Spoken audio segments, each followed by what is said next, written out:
6년이 되는 주일입니다.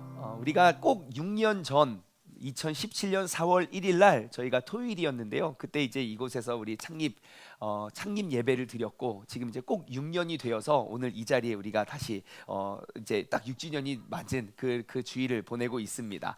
그래서요, 오늘은요, 저희가 처음 개척했을 때 그 개척 때의 이야기로 오늘 말씀의 문을 함께 열기를 원합니다. 어쩌면 6년 동안, 그리고 또 오랜 기간 동안 우리와 함께 하신 분이라면 이미 너무너무 많이 들었던 이야기고 너무 익숙한 그러한 내용들이겠지만, 아직도 우리 교회 개척 이야기를 모르시는 분들도 계시고, 또한 우리가 다시 한번 우리가 지난 6년간의 추억을 한번 회상하면서 우리가 다시 한번 초심으로 다시 돌아갈 수 있는 그러한 주일이 되었으면 좋겠습니다.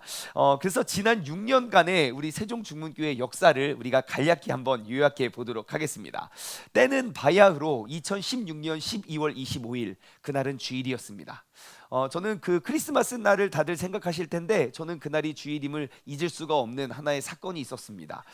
저는 원래 그 대전 중문교회 본당에서 이렇게 사역을 하고 있었을 때였고요. 그리고 저희 교회는 보통 10월 달이면 다음 내년도 이제 사역 배치나 그런 사역 계획이 다 준비되어 짜여지기 때문에 저는 10월 달에 이제 2017년도 사역에 대해서 조금 이야기와 설명을 들었고, 그리고 그 사역을 이게 마음속으로 준비하고 있었던 때였습니다. 2016년 12월 25일 주일 사역을 위해서 예배 드리기 위해 일부 예배를 딱 드렸는데요. 이제 아침에 이제 주보를 봤죠. 딱 보니까 세종성전 확정, 담당 목사 장충만. 나네, 제 이름이 주보에 실려서 깜짝 놀랐습니다. 그렇구나. 왜냐면 제가 준비하고 들었던 이야기와 눈에 보는 글씨가 좀 달라서 내가 세종성전 담당이 되었구나라는 거를 깨닫고요. 그리고 이제 제가 이제 그때가 12월 말이었으니까요. 이제 1월 달 지나고 2월 달부터 이제 저희 교회 공사를 시작하게 되었습니다. 먼저 이제 사진을 조금 제가 준비했는데요.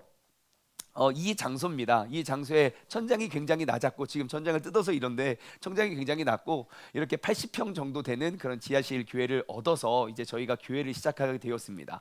교회를 시작하게 된 계기는 무엇이냐면, 이제 저희 이제 많은 분들이 대전에서 세종으로 많이 이사를 가시게 되었고, 그래서 이제 세종에 지성전을 허락해 달라고 이렇게 했습니다. 근데 교회에서는 거기 뭐 멀지 않으니까 오세요 했습니다. 가기는 가겠는데 주일날은 우리가 시간 정해서 작정을 하고 가겠지만 주중에는 갈 수가 없습니다. 새벽 예배 가기도 너무 힘들고 수요 예배, 금요 예배 가기가 너무너무 어렵습니다. 그러므로 우리 세종에 지성전을 해주세요. 그래요? 그럼 한번 알아보세요 했더니, 세종시 그 기획 도시이기 때문에 종교 부지가 몇 개 없어요. 그래서 종교 부지도 몇 개 없고, 거긴 또 너무 비싸고, 그렇게 또 막 우리가 크게 하기는 어렵고, 그래서 상가를 알아보니 세상에 목 좋다는 상가에 보니 목 좋은 상가는 교회도 많더라고요. 한 건물에 교회가 막 2개씩 3개씩 막 이렇게 있어서 거기에 또 가는 건 좀 아니지 않냐, 우리 하지 맙시다 해주십시오 하지 맙시다. 그 과정이 그 전부터 있었던 것 같아요. 그래서 어떠한 분이 이 장소를 딱 이제 정한 거예요. 여기에 갔는데 동서남북으로 인접한 교회가 없습니다. 지하실입니다. 가봅시다. 와서 보니까 딱 이 모습이었던 것 같아요. 딱 이 모습이었어요. 그래서 그럼 여기는 좋습니다. 우리 여기다 그럼 개척을 합시다 라고 해서, 그러면 누구를 보낼까? 나름 그래도 새벽 예배, 수요 예배, 금요 예배를 해야 되는 지성전인데 누구를 가야 되나? 조사해봤더니 세종시는 평균 연령이 만 32세래요. 그래서 그럼 우리 교회 제일 젊은 목사는 누굽니까? 장충만 목사님이라고. 그래서 거기에 제 이름이 기록되어 있었던 것을 뒤늦게 깨닫게 되었지요. 그래서 이곳에 와서 보니까 너무너무 이제 막 그런 거예요. 그래가지고 일단 천장부터 뜯어냅시다. 그래서 천장을 뜯었습니다. 천장을 뜯고, 우리 장경동 담임 목사님의 정신은 그러해요. 뭐 예수님이 들판도 교회고 광야도 교회니 그냥 스피커 2대 놓고 그냥 예배 드리면 된다라고 생각을 하시는 거예요. 그래서 뭐 인테리어에 인도 꺼내지도 못하고, 알아보니까 막 1억이 넘는 돈이 인테리어로 들겠더라고요. 이제 건물이 있어서.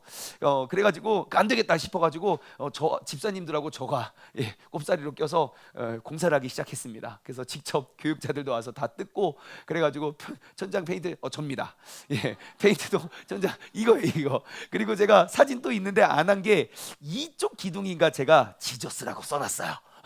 이 기둥에 저 라카로 지저스를 써놓고 그렇게 막 이렇게 해서 공사를 시작했지요. 그렇게 해서 없던 벽들도 이렇게 세우기도 하고요. 그리고 벽을 이렇게 막 붙여서 저거 직접 다 잘라가지고 하나하나 타카로 다 박아서 붙이기도 하였고, 예, 그렇게 해서 이제 공사를 해서 이렇게 공사를 마쳤습니다. 그래서 공사를 마치고 이제 의자를 놓고 이제 딱 예배를 드리는데 어, 의자를 놓을 때도 논란이 많았어요. 왜냐하면 이게 보통 이렇게 교회의 모습이면 강대상은 다 저쪽에 있어야 되지 않습니까? 예, 쭉 이렇게 되어 있는데 그러면 너무 먼 거예요. 교회도 작은데 앞사람과 뒷사람이 너무 멀어서 막 안 보일 것 같아가지고 이렇게 해주십시오. 아닌 것 같은데 아닌 것 같아. 끝까지 고민하다가 이렇게 해주십시오. 그래서 놓은 거예요.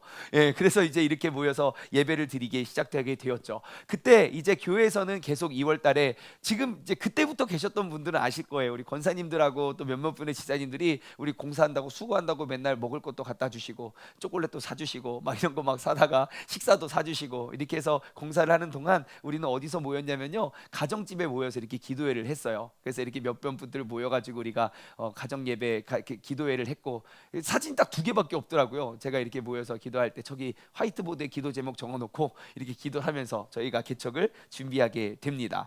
자, 그렇게 해서 저희 교회가 이제 딱 이제 4월 1일 날 이제 개척이 되었지요. 그런데 저의 안에 제 마음 속에는 이러한 질문이 계속 있었습니다. 뭐냐면 과연 세종 땅에는 중문교회가 왜 필요한가라는 것이었어요. 이미 뭐 300개가 넘는 교회가 있었고, 예, 그런데 굳이 왜 중문교회가 왜 필요할까? 두 번째 질문은 그거였어요. 왜 하나님이 저를 세종 땅에 왜 보내셨을까 였다는 것이에요. 저는 막 꿈과 막 비전을 가지고 세종에 가서 막 민족 복음을 위해 그런 거 하나도 없었고요. 그냥 2017년도에 그냥 내가 맡겨진 일을 어떻게 할까 그거 고민하고 있었는데 갑자기 이제 세종으로 이사 오게 되었고 여기서 지금 6년째 이렇게 살게 된 것이잖아요. 그래서 그 질문들을 계속 던지면서 창립 2주년 기념 예배를 저는 아직도 기억을 해요. 그때 뭐 설교 내용이 막 세세하게 기억이 나지 않지만 제가 창립 2주년이 되었을 때 하나님이 왜 세종의 중문교회를 세워주셨는지 제가 한 가지 그 답을 얻었기 때문이에요. 제가 지난 창립 2주년을 맞아서 정말 그때 막 많은 일들이 막 있었거든요. 그래서 지난 2주년을 쭉 돌아보면서 어떠한 일들이 있었나 생각해 보면서 제가 주일날 나눴던 설교, 그러니까 대략 한 100편에 되는 설교더라고요. 주일날까지. 그래서 쭉 보니까 내용과 본문은 다 다른데 주제는 하나더라고요. 그 주제가 우리가 좀 초대교회와 같은 교회를 한번 만들어 보자. 그게 큰 주제였어요. 그래서 분명히 우리의 신앙사와 우리의 신앙생활의 모습을 좀 초대교회와 같은 그냥 이를테면 이런 거죠. 성경에서 보는 교회의 모습과 우리가 세상에서 볼 수 있는 그 교회의 모습이 분명히 하나님도 똑같고 분명히 모여있는 사람도 똑같고 성령님 안에서 같이 인도함을 받는다면 분명히 그 모습도 똑같아야 되는데 우리가 그냥 눈으로 보고 우리가 생각하는 교회의 모습과 성경에 기록되어 있는 교회의 모습이 너무 다르다는 것이에요. 예, 그래서 그럼 어떻게 이것을 좁힐 수 있고 줄일 수 있을까라는 그러한 생각을 많이 하다가 이제 창립 2주년 그때에 이런 우리 교회의 영구 비전을 선포하게 되었죠. 한번 우리가 외쳐볼까요? 준비, 시작. 하나님의 말씀을 읽으면 세종중문교회의 모습이 되고 세종중문교회의 역사를 기록하면 하나님의 말씀이 되는 교회. 예, 이러한 교회가 되기를 우리는 꿈꾸기 시작했습니다. 그래서 저희 교회는요, 지난 6년 동안 어쩌면 현대 우리가 알고 있는 교회들에 대한 고정관념과 틀을 많이 깨부셨던 노력을 했었던 것 같아요. 예, 왜냐하면 성경에는 말하지 않는 것을 우리가 너무너무 지키는 것도 있고 분명히 성경에는 중요시 여기는 것들이지만 우리는 너무너무 무시하고 신앙생활하는 모습들이 굉장히 많아졌기 때문이에요. 그래서 이것은 여전히 우리의 꿈이 됩니다. 하나님의 말씀을 읽으면 진짜 이런 교회 어디 없나? 그러면 우리 세종중문교회가 떠오르고 그리고 세종중문교회 발자취를 쭉 기록하면 곧 하나님의 말씀이 되는 그러한 교회가 되는 것이 꿈이었습니다. 그렇게 하고 그해 겨울이 되었습니다. 이제 창립한 지 2년 반 정도 되었을 때 그때에 이제 저희 교회의 비전을 이렇게 그 소명을 얻게 됩니다. 그것은 과연 무엇이냐면 2018년도에 세종시에 한 뉴스가 있었고 그리고 2019년도에도 그러한 일들이 정말 많이 보여졌던 게 무엇이냐면 바로 세종시 자살률이 전국 1위라는 그런 충격적인 뉴스를 저는 접하게 되었습니다. 그것이 그냥 많은 사람들이 그냥 알지 못하는 뉴스일 수도 있고 그 막 계속 TV에서 계속 방영됐던 것도 아니고 그냥 스쳐 지나가는 하나의 기사였는데 저는 그 기사가 마음에 탁 걸려서 그게 넘어가지지 않는 거예요. 왜냐하면 예전에 제가 사역을 할 때는 신방을 선호하는 가정도 있고 선호하지 않는 가정도 있고요. 분명히 가면 좋은 집도 있고 그렇게 좋지 못한 집도 있거든요. 근데 세종시에서는 제가 모든 집을 신방하면 집이 다 새 집인 거예요. 다 좋은 집이에요. 안 좋은 집이 하나도 없어요. 그리고 듣는 소문에 의하면 이게 사람들이 당첨이 돼서 뭐가 뭐 어떻게 됐다, 뭐가 됐다, 그리고 뭐 공무원들이 있다, 막 그런 이야기들을 많이 들어서 저는 2년 반 동안은 정말 그러한 도시인 줄로만 알았어요. 그런데 지나고 보니까 이 낯설고 힘든 도시, 정말 그 전국 자살률, 그러니까 자살률 그 성장률이 전국 1위가 되었었어요.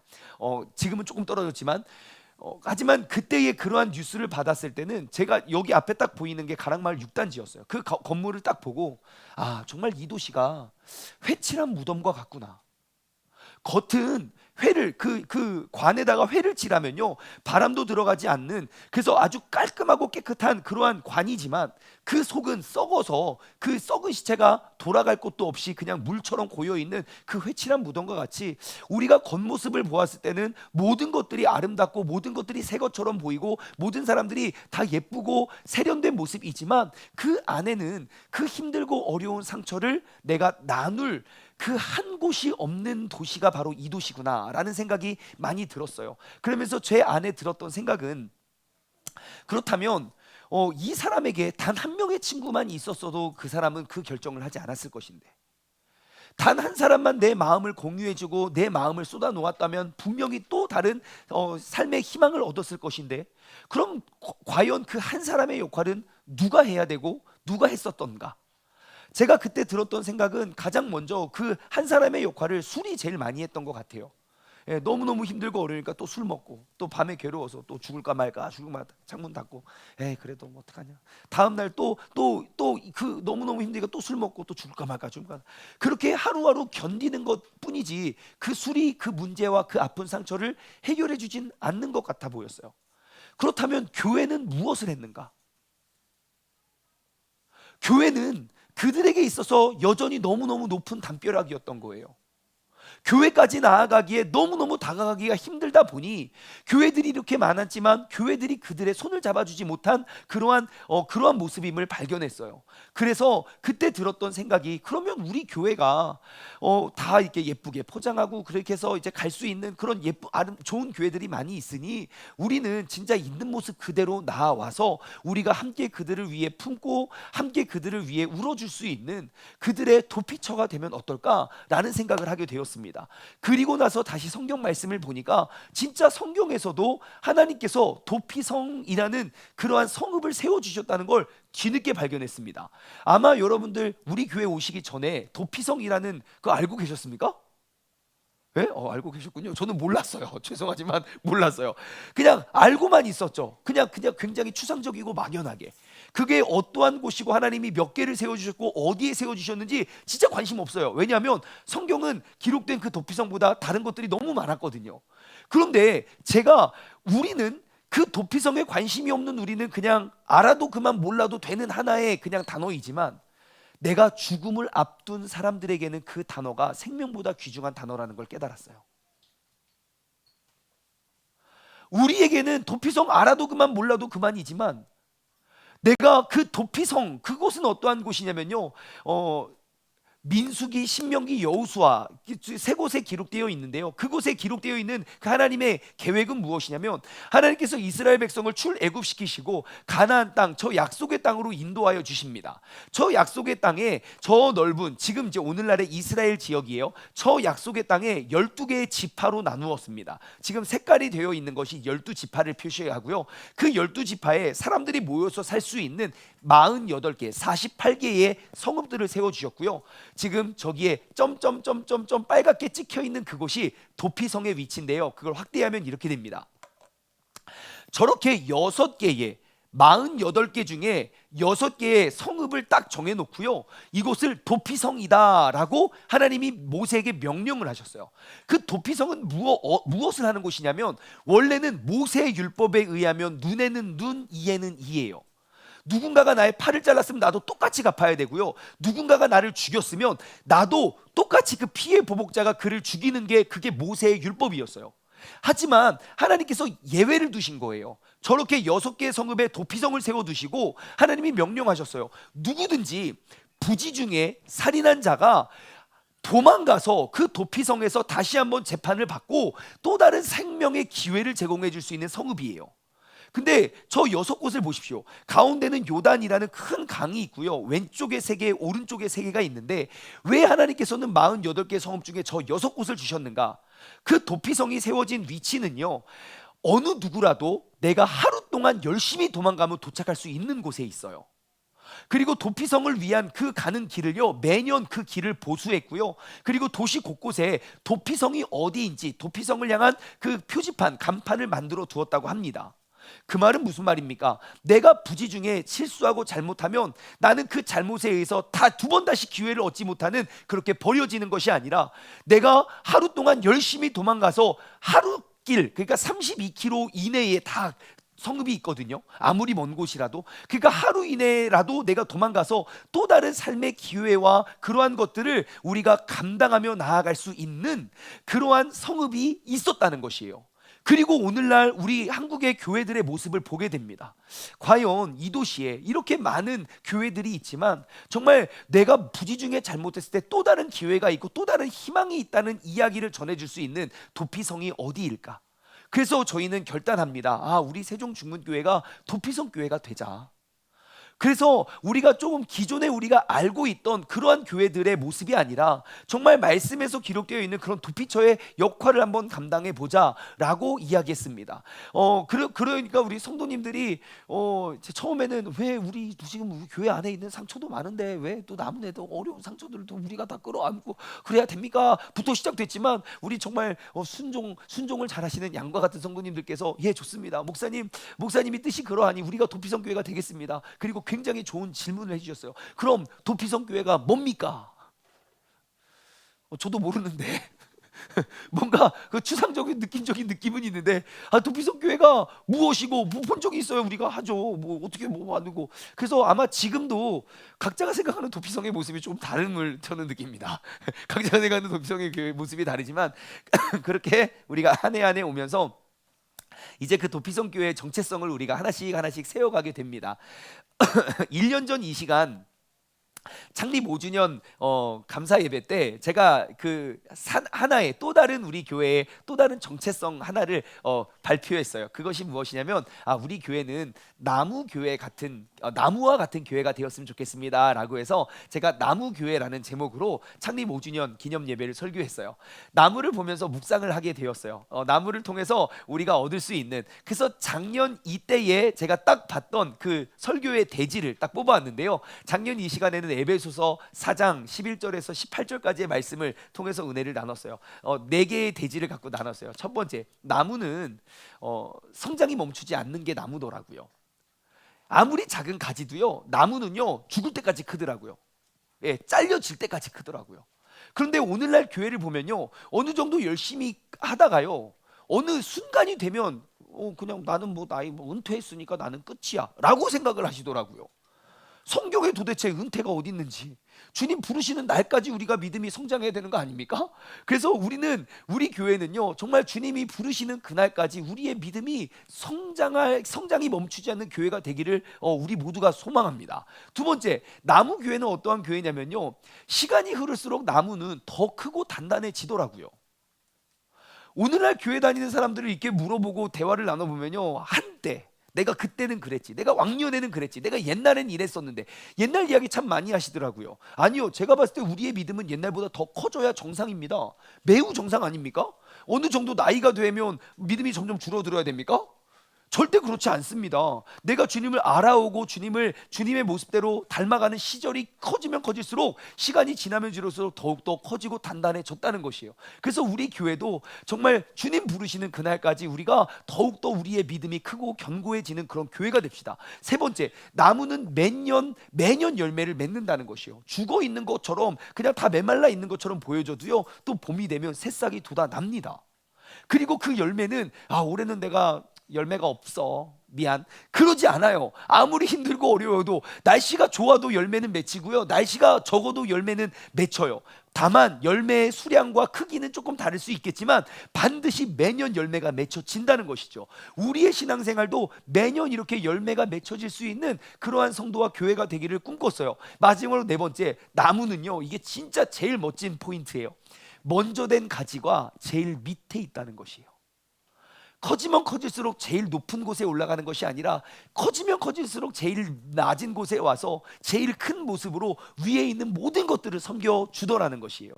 그래서 우리 교회는 정말 나무 교회와 같이 정말 내가 이곳에서 신앙생활을 하면 할수록 더욱더 많은 사람들을 우리가 세워주고 내가 제일 큰 모습으로 제일 많은 사람들을 이렇게 섬겨주고 베풀어줄 수 있는 그런 교회가 되어주기를 우리가 작년 이 시간에 선포했거든요. 예, 그렇게 해서 하나님께서는 이 도피성 교회를 우리에게 꿈을 주셨고, 그리고 또 우리에게 또 다른 사명을 맡겨주셨어요. 그것은 바로 건축의 사명이지요. 그래서 저희는 이 도피성 교회가 과연 무엇일까라는 것에 답을 찾아가는 과정 가운데 오늘날 한국 교회가 너무 많이 세상 사람들로부터 너무 많은 너무 높은 벽을 쌓아왔다고 생각이 들었어요. 왜냐하면 정말 저 교회 건물, 이 교회 건물은 누구를 위한 곳이어야 하는가? 교회를 이미 알고 교회를 다니는 사람들을 위한 곳이어야 하는가? 아니면 정말 하나님이 누군지도 모르고 내가 뭔가 인생의 답을 얻길 원하는데 누구에게 어떻게 물어야 할지 모르는 비그리스도인들도 위한 곳이어야 하는가? 저희는 두 번째에 손을 들었습니다. 물론 하나님을 알고 믿는 사람들을 위한 공간이 되어야 하는 게 맞지만 주님께서 2024년 세종에서 목회를 하신다면, 주님의 제자를 세우신다면 주님께서는 어떻게 교회를 세우실까? 누가 봐도 저긴 교회야 라는 것보다는 그래도 비그리스도인들도 그들을 위한 그런 건물이 필요하지 않을까. 그래서 저희는 기존에 알고 있던 그런 고정관념과 틀을 하나씩 깨뜨리기 시작했습니다. 앞으로도 우리가 더 깨뜨리게 될 부분들이 많이 있겠지만 지금 저 건물, 우리 이제 신축 건물을 보시면 일단 교회 간판이 없습니다. 조형도기 때문에 없는 게 아니라 진짜로 없을 겁니다. 왜냐하면 아무리 멋진 건물을 짓고 세종중문교회 그러면 발걸음이 끊길 것 같아서 그래요. 이를테면 반대로 여러분 저기다 저렇게 건물 지어놓고 세종중문절 사찰 예를 들어 여러분 가시겠습니까? 간판이 달리는 순간 우리 정체성을 잃어버려요. 그래서 일단 간판을 내려보자. 그리고 또 한 가지 특징은 십자가도 맨 위에 달려 있지 않아요. 그래서 십자가가 없지는 않습니다. 우리 교회 십자가 많을 거예요. 많을 거지만 제가 맨 위에 달지 않은 이유는 무엇이냐면, 여러분 생각해 보세요. 초대교회에 아시아 전 지역에 교회가 있었어요. 여러분 십자가 제일 높은 곳에 걸려있던 교회가 몇 개 있었을까요? 너무 초대교회 멀어요? 북한교회 생각해 보세요. 지금 북한에서 신앙생활하고 있는 사람들 십자가 걸어놓고 교회 다니는 사람이 몇 교회가 있을까요? 분명히 성경에는요, 여러분 로마서 보세요. 로마에 있는 교회들에게 써요. 여러분 교회 몇천 명 몇만 명 하나도 없습니다. 그냥 가정교회예요. 그들은 십자가에 이렇게 연연하지 않았는데 우리는 왜 교회 건물 제일 높은 곳에 큰 십자가를 놔야 막 좋은 교회라고. 도대체 그건 어디서 생겼는지 저는 아직도 물음표예요. 그래서 우리가 진짜 중요한 십자가는 눈에 보이는 십자가가 아니라 진짜 우리 마음에 있는 예수 그리스도의 십자가가 아닌가. 그래서 내리자. 거기서 멈추지 않고요. 교회에 보면 보통 건물은 제일 크고 제일 멋진 곳은 예배당을 져요. 그리고 조금 일부의 공간을 세상과 소통하는 공간이라고 생각을 했지만 저는 지하실에서 6년 동안 있다 보니까 지하실이 참 좋더라고요. 그래서 제일 좋은 곳을 저희 예배당으로 두었어요. 여러분들 우리 새성전 가시면 진짜 지하실이 제일 비싸고 제일 좋은 곳이에요. 공사비도 제일 비싸고요. 그리고 이제 시설도 제일 좋고 그래요. 하지만 제가 지하실을 한 이유는 눈에 보여지는 그곳이 정말 세상 사람들에게 보았을 때 그들에게 배려해주고 싶었어요. 그래서 누구든지 언제든지 와서 쉴 수 있고 이야기 나눌 수 있고 놀 수 있고 또 여러 가지 행사를 이렇게 진행할 수 있는 곳이면 어떨까? 라는 생각이었어요. 그리고 지하실에 내려오면 그곳에 정말 많은 이제 공연과 그런 일들이 막 이게 시행되어질 것 같아요. 그래서 여러 가지 도전들을 이렇게 하면서 정말 세상 사람들에게 있어서 정말 편안하게 갈 수 있는 그곳. 만약에 저희 교회가 이렇게 되어서 아직 모르겠어요. 아직 교회가 열리지 않아서, 아직 시작되지 않아서 많은 분들의 우려도 있고 걱정도 있어요. 참고로 제가 엊그저께 저희 교회 이제 카페가 있어서 그 카페 그 창업을 굉장히 많이 도와주시는 대전에 그래도 좀 굵직굵직한 이름을 갖고 계신 분을 만나서 인터뷰를 했는데, 그분의 결론은 교회 카페 하지 마세요. 왜냐하면 10군데 컨설팅하면 10군데 다 문 닫습니다.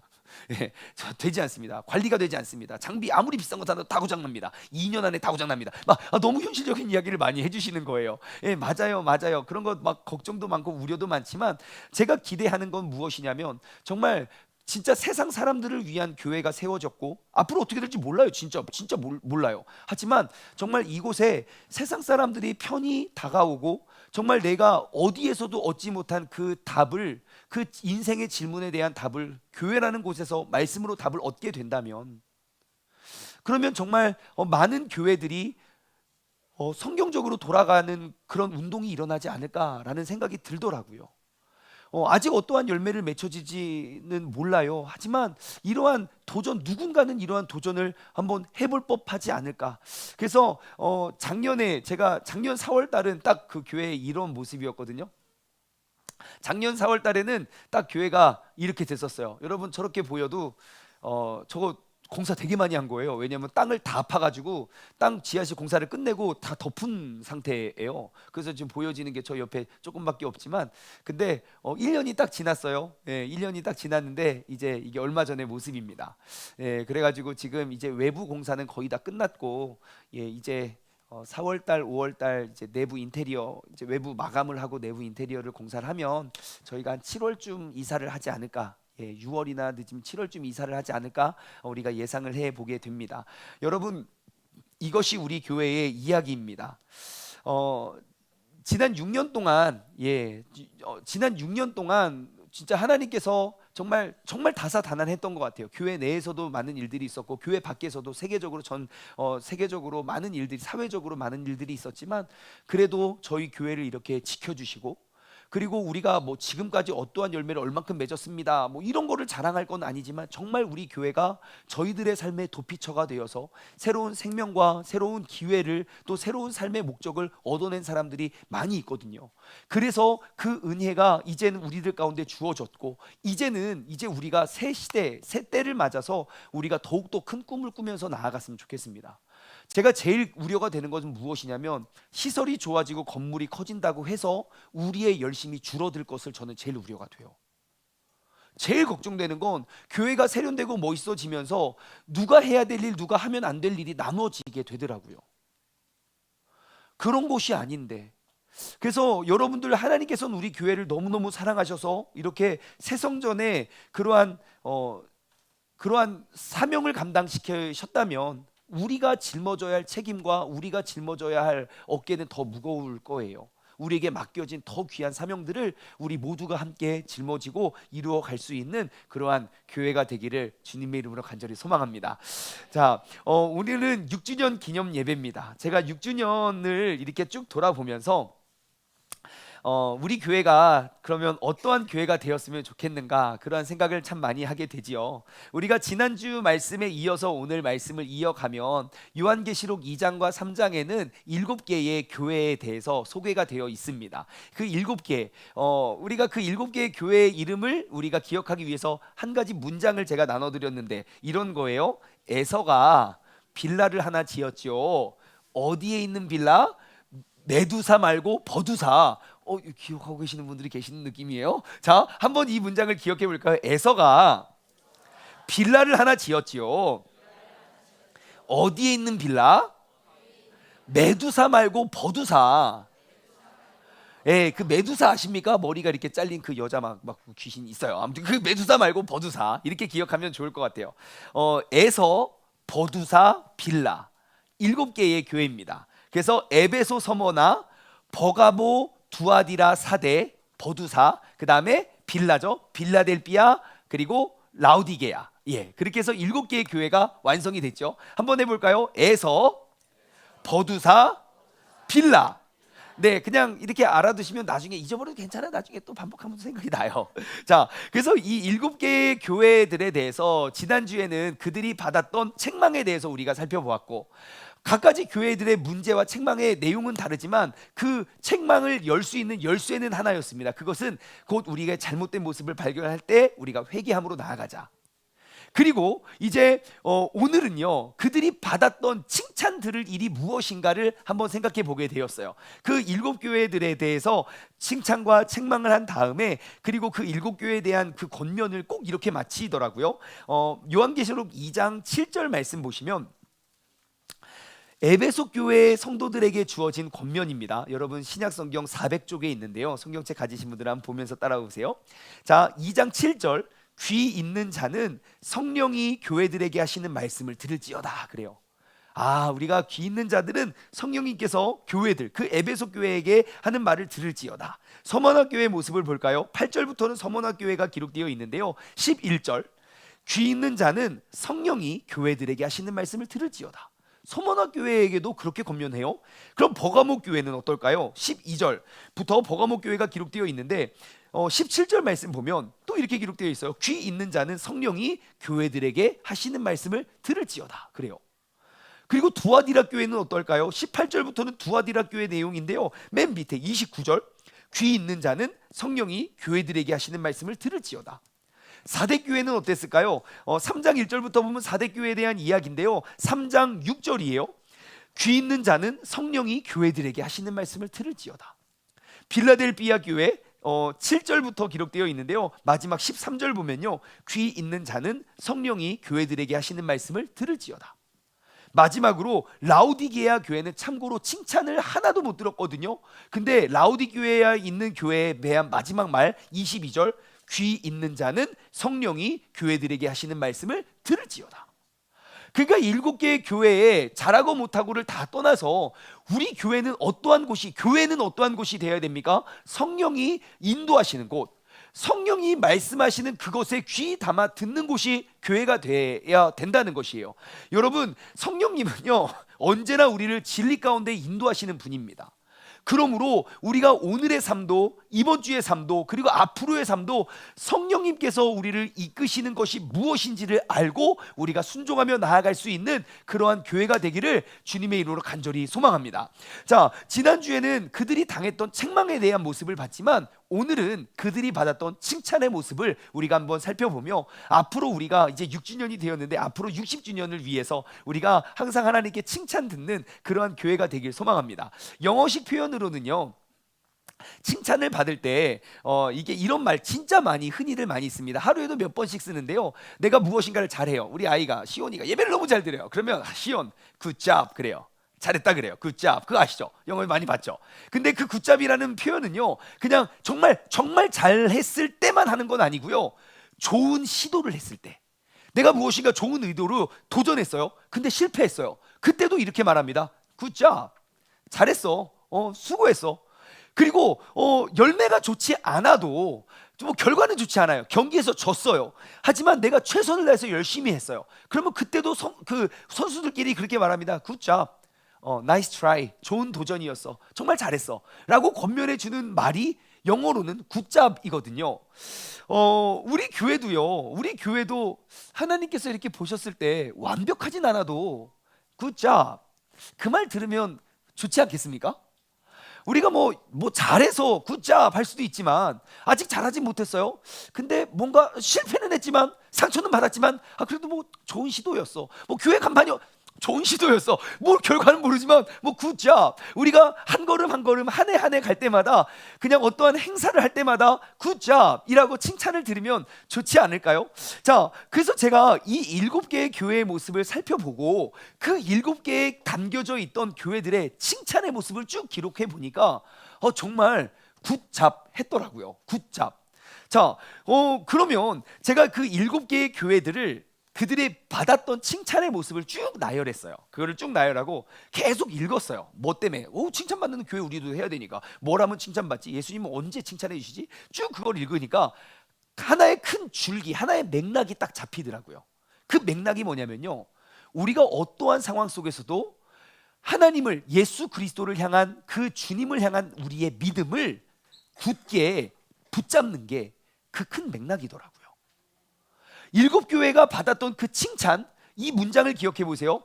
내가 정말 예수 그리스도를 그분을 믿는 믿음을 굳게 붙잡는 거, 굳게 믿음을 붙잡는 것이 정말 그들 교회에 칭찬을 줬던 모든 원인이더라고요. 한번 증명해 볼까요? 다시 에베소 교회 모습으로 한번 돌아가 볼까요? 2장 2절의 말씀 보면 에베소 교회가 이런 거 잘했대요. 내가 너의 행위와 너의 수고와 너의 인내를 알았고, 그들의 수고와 인내는요, 그 복음을 사수하고 전파하기 위한 인내였어요. 에베소 교회는요, 정말 전 세계에 선교사들을 많이 파송하고 또 많은 제자들을 양육했던 교회거든요. 그들의 수고와 인내, 믿음을 지켜내기 위한 수고와 인내, 또한 악한 자들을 용납하지 아니한 것과 자칭 사도라 하되 아닌 자들을 시험하여 그 거짓된 것을 들추어낸 것, 그러니까 진리를 지켜내기 위하여 사수하기 위해서 거짓된 것을 들추어낸 것. 3절, 또 내가 참고 이름을 위하여 견디고 게으르지 아니한 것. 그러니까 그 예수 그리스도의 이름을 지켜내고 그 믿음을 지켜내고 보호하기 위해서 그들은 그것들을 위한 노력이 칭찬거리더라고요. 그 밑에 서문학교회 8절부터 서문학교회에 대한 칭찬이 나오는데요, 서문학교회는 무엇입니까? 9절이에요. 내가 환난과 궁핍을 알거니와. 그들은 환난과 궁핍을 당했어요. 왜냐하면 그들이 믿음을 지켜내기 위한 노력이었어요. 하지만 그들에게 알려주는 건, 하지만 너희의 실상은 네가 부유한 자다. 세상 사람으로 봤을 때 실패하고 어려움의 연속인 것처럼 보여도 아니야, 너희가 실상 더 큰 부자야. 그리고 10절, 너는 장차 받을 고난을 두려워하지 말고 그 믿음을 지켜라. 예, 그러면서 죽도록 충성해라 라고 권면을 해요. 그러니까 그들에게 주어진 믿음을 굳게 붙잡았더라고요. 그리고 버가모 교회입니다. 12절부터 보시면요, 버가모 교회는요, 그렇게 큰 칭찬은 없었는데 세상에 딱 이거 있어요. 순교자를 배출해요. 순교자. 예, 버가모 교회 보니까요, 너희가 13절에 보면 내 충성된 증인 안디바가 너희 가운데 있는데, 그 안디바는 어떠한 사람이냐면요, 내가 사는 곳에서 죽임을 당할 때에도 나를 믿는 믿음을 저버리지 아니하였다 그래요. 예, 안디바가 누군지 몰라요. 여기밖에 기록이 되지 않아요. 하지만 죽는 그 순간까지도 믿음을 굳게 지켰어요. 그래서 칭찬을 받아요. 여기서 우리는 또 이러한 도전을 받게 되죠. 여러분 칭찬, 교회의 칭찬을 가져올 수 있는 성도가 되시길 바랍니다. 예, 상황이 아무리 안 좋아도 끝까지 내가 믿음을 지킴으로 우리가 그러한 칭찬을 얻어낼 수 있는 그러한 성도가 되는 것이죠. 예, 안디바처럼 믿음을 끝까지 지켜내는 안디바가 있었어요. 자, 그리고 18절부터 보면 두아디라 교회가 등장을 하는데요, 두아디라 교회, 저는 두아디라 교회가 제일 마음에 이렇게 크게 와닿았어요. 19절에 보면 그들의 칭찬이에요. 자, 내가 너의 사업과 사랑과 믿음과 섬김과 인내를 아는데, 여기가 되게 중요한 대목이에요. 너의 나중 행위가 처음 것보다 많도다 그래요. 사랑과 믿음과 섬김과 인내가 없었다가 생겼는데 나중에 처음 것보다 점점점 커졌대요. 이 얼마나 큰 칭찬입니까? 처음에 완벽하진 않아도 야, 너 예전보다 많이 나아졌다. 이게 너무너무 좋은 칭찬인 것 같아요. 여러분, 우리 교회도 이러한 교회 되었으면 좋겠어요. 지금도 여전히 어설프고 뭐 동양이 뭐 그럴 수도 있지만, 아니요, 정말 큰 그림 속에 야, 정말 잘했다 칭찬 듣고, 야, 처음보다 많이 그런 부족한 것들이 나아졌구나라고 칭찬 듣는 우리 교회가 되었으면 좋겠어요. 그리고 2장 25절 말씀 보면요, 그 두아디라 교회에 대해서 이렇게 이야기해요. 다만 너희에게 있는 것을 내가 올 때까지 어떻게 하래요? 그 안에 지켜왔던 걸 굳게 잡으래요. 그 믿음을 지키는 것을 굳게, 그 좋은 일들을 굳게 붙잡으래요. 그것이 우리가 칭찬받을 일이라는 것이에요. 사대교회는 어떤가요? 3장에 넘어가면 사대교회가 나오는데요, 그 사대교회는요, 모두가 다 때묻고 어지럽고 더럽혀졌을 때 더럽혀지지 않고 때묻지 않는 그 믿음을 지켜냈어요. 세상의 유행과 풍조에 따라가는 것이 아니라 믿음을 지켜냈어요. 그리고 마지막으로 빌라델피아 교회는요, 예, 작은 능력을 가지고서 그 작은 믿음, 우리가 말씀 볼까요? 8절, 내가 너의 행위를 아노니 내가 작은 능력을 가지고서도 내 말을 지키며 내 이름을 배반하지 아니하였다 그래요. 내게 깨달아지는 그 깨달음이 너무 작을지라도 그것을 믿음으로 지켰어요. 그게 칭찬의 원인이더라고요. 제가 이런 거 쭉 보아하니까 그들이 뭐 하면 칭찬받습니까? 믿음을 굳게 잡으면 칭찬받더라고요. 뭐 하면 칭찬받는다고요? 굳게 잡으면. 그래서 오늘 말씀의 제목이 굳잡입니다. 굳잡. 굳게 잡으라고요. 그래서 여러분, 우리가 하나님께서 우리를 보셨을 때 아우 굿잡, 정말 잘했어 라는 칭찬하는 교회가 어떠한 교회인가 봤더니 그 믿음을 굳게 잡는 교회이더라고요. 상황과 환경을 초월해서 내가 그 말씀에 기록되어 있는 그 약속이 설령 작은 것일지라도 내가 그 작은 것을 굳게 붙잡고 지켜내는 것이 하나님께 칭찬 듣는 성도이고 교회이더라고요.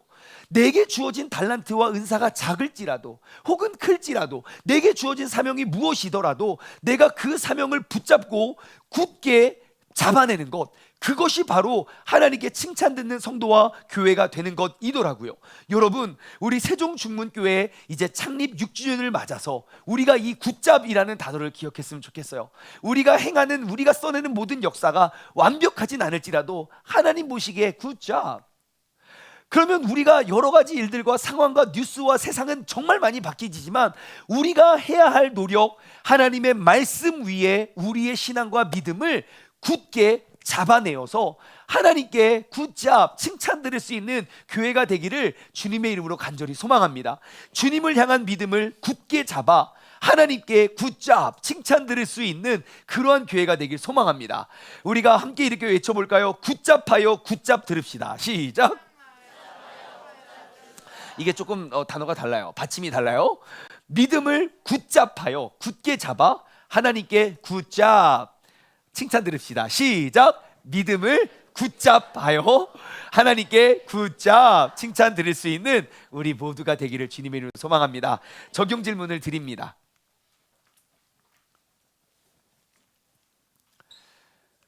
첫 번째, 한번 같이 읽어볼까요? 제가 먼저 읽을게요. 따라하세요. 굳잡하여 굿잡 합시다. 자, 여러분, 우리가 한 주간의 삶을 한번 돌아보시기 바랍니다. 내가 지금 신앙생활 오래 했거든요. 분명히 성령님께서는 우리를 진리 가운데로 이끌어 주실 거고 우리를 지금도 우리에게 말씀하여 주실 거예요. 그러면 하나님께서 나의 어떠한 말, 어떠한 행동을 통해서 굿잡, 잘했다 칭찬할 수 있는 일이 무엇일까요? 꼭 열매와 결과가 좋아서만 굳잡하지 않아요. 어떠한 시도와 어떠한 의도, 내가 또 쓰러지고 또 넘어져도 괜찮아요. 그 시도가 좋았으면 언제나 굿잡 잘했어, 다음에 또 하면 되지 뭐. 그러면 나의 삶의 신앙생활 가운데 성령님께서 나의 삶을 이렇게 칭찬하시고 책망하실 때에 내가 굿잡, 그 믿음을 굳게 잡아서 하나님께 칭찬 드릴 일이 무엇인지 한번 돌아보았으면 좋겠어요. 두 번째 적용 질문 함께 읽어볼까요? 시작. 굿잡하는 일에 굿잡 해줍시다. 이것은 무슨 말이냐면요, 첫 번째 것과 동일해 보이지만 절대 그렇지 않습니다. 첫 번째 1번은요 하나님과 나와의 관계 속에 내가 하나님께 정말 잘했다 칭찬 드릴 수 있는 일 돌아보는 것이고요. 두 번째는요, 이제 주위를 둘러보세요.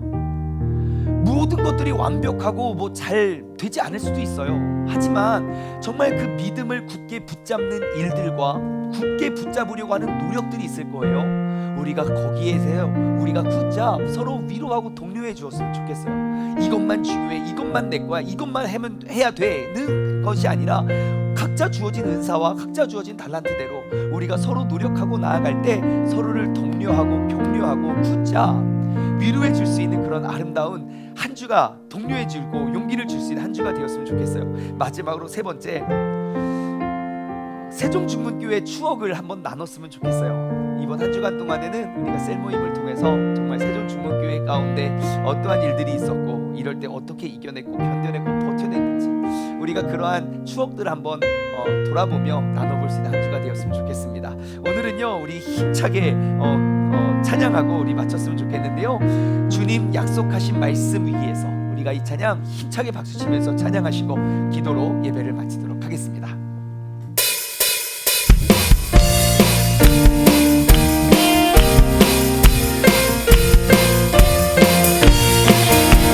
주님 약속하신 말씀 위에서 영원토록 주 찬송하리라. 소리 높여 주께 영광 돌리며 약속 믿고 굳게 서리라. 굳게 서리 영원하신 말씀 위에 굳게 서리. 굳게 서리 그 말씀 위에 굳게 서리라. 약속하신 말씀 위에서 세상 영변에게 엄습하게 용감하게 힘써 싸워 이기며 굳게 서리라. 굳게 서리 영원하신 말씀 위에 굳게 서리. 굳게 서리 그 말씀 위에 굳게 서리라. 주님 약속하신 말씀 위에서 영원하신 주의 사랑이 성령으로 힘써 싸워 성령으로 힘써 싸워 이기며 약속 믿고 굳게 서리라.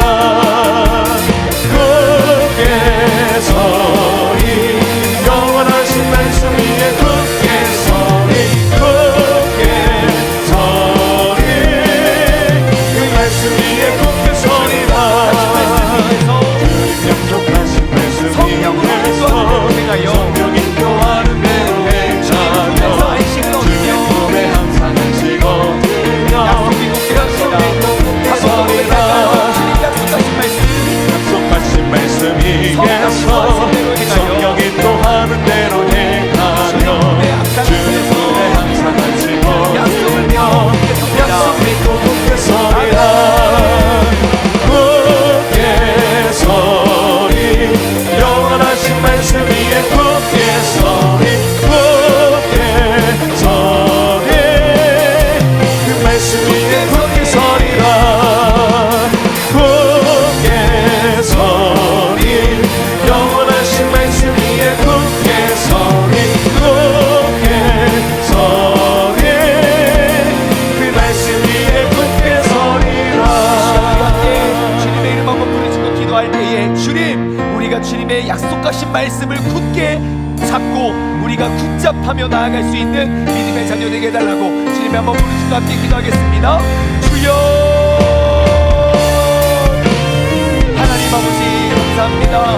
아버지 하나님, 우리가 이 땅 가운데 얻을 수 있는 소망은 눈에 보여지는 것에 있는 것이 아니라 보이지 않는 우리의 믿음에 있고 그 마음속으로부터 우리가 그 주님을 믿고 우리가 나아갈 수 있는 아버지 그 주님을 향한 아버지 그 소망과 기도와 희망과 그 천국을 향한 그 소망을 우리가 굳게 믿고 우리가 잡아내서 우리가 살아가는 것이 우리의 삶임을 고백합니다. 아버지 하나님, 우리 세종충문교회가 6주년을 맞아서 주님께서 정말 잘했다 칭찬드릴 수 있는 아버지 그러한 교회가 되길 소망합니다. 아버지 하나님, 주님을 향한 그 뜨거운 열정과 그 마음을 우리가 굳게 잡아 우리가 나아갈 수 있는 그런 믿음의 교회가 믿음의 공동체가 될 수 있도록 주님께서 역사하시고 인도하여 주옵소서. 아버지 하나님, 이제 세종충문교회가 6주년을 맞았지만 앞으로 10주년을 향해 아버지 우리가 중심을 잃어버리지 않고 우리가 구원해야 하고 우리가 살려내야 할 정말 그 높이성의 사명을 우리 모두가 함께 짊어지고 감당하며 나아갈 수 있는 그런 믿음의 성령을 되게 하여 주시면 감사드립니다. 아버지 하나님, 우리가 더욱더 많은 이 그리스도인들을 위한 아버지 주님을 알려주고 소개하기 위한 아버지 그런 교회가 될 수 있도록 주님께서 역사해 주시고 아버지 주님께서 이 자리에 우리 모두를 통하여 예수 그리스도를 믿는 그 믿음이 증거되고 전파되어서 아버지 주님을 위해 우리가 나아가고 우리가 쓰임받을 수 있는 그런 아름답고 복된 교회가 되게 하여 주시고 아버지 주님께서 아버지 진짜 믿겨 동안 우리 세종충문교회를 지켜주시고 보호해 주시고 함께해 주시고 주님께 감사와 영광을 올려드립니다. 주님께서 역사하시고 하나님 아버지 감사합니다. 지난 6년 동안 우리 세종충문교회를 기억하여 주시고 우리와 함께하여 주시고 우리를 여기까지 인도하여 주신 주님께 감사를 드립니다. 지난 6년을 돌아보면 그리 짧은 역사는 아닙니다. 정말 나라적으로 국가적으로 그리고 개인적으로 교회적으로 일들이 없었던 것은 아니지만 그 모든 일들을 다 지나고 오늘 이 자리가 있기까지 우리를 지켜주시고 인도하여 주신 주님께 다시 한번 감사를 올려드립니다. 하나님, 이제 우리 세종중문교회가 주님께서 보셨을 때 정말 잘했다 칭찬 드릴 수 있는 굿잡이라는 칭찬을 드릴 수 있는 교회가 되길 원합니다. 우리가 그러한 교회가 되기 위해선 우리는 흔들리고 변하는 세상 가운데 주님을 향한 예수 그리스도를 위한 우리의 믿음을 굳게 잡아낼 수 있는 성도와 교회가 되길 소망합니다.